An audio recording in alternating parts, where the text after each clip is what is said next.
मित्रांनो, जयवंत आवटे विचार तरंग या युट्यूब चॅनेलवरती आपलं मनापासून स्वागत आहे।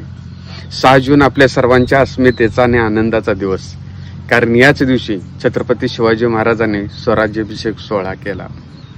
क्रांतिकारणी जी डी बापू साहेबांचं एक स्वप्न होतं की तरुणांना किमान कौशल्यावर आधारित शिक्षण मिळावं आणि त्या ज्ञानाच्या बळावर त्याला 2 वेळची भाकरी मिळावी। आणि म्हणूनच त्यांच्याच नावाने त्यांचे चिरंजीव आणि पुणे पदवीधर मतदारसंघाचे आमदार आदरणीय अरुणांना लाड आणि ॲडव्होकेट प्रकाश काका लाड या दोघांच्या परिश्रमाने एक अकॅडमी स्थापन झाली आणि त्या अकॅडमीच्या माध्यमातून हजारो मुलं शिक्षण घेत आहेत, प्रशिक्षण घेत आहेत।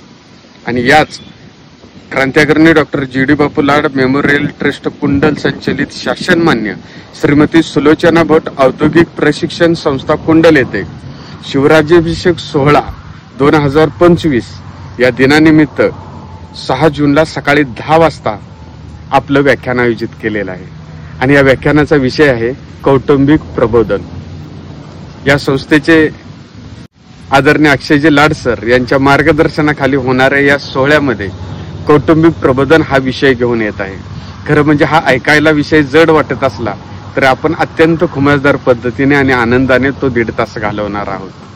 तर निश्चितपणानं उद्या 6 जूनला सकाळी 10 वाजता क्रांतिकारणी ज्ञानप्रबोधिनी अकॅडमीमध्ये आपण सर्वांनी उपस्थित राहावं ही मनापासून मनोभावे अपेक्षा। धन्यवाद।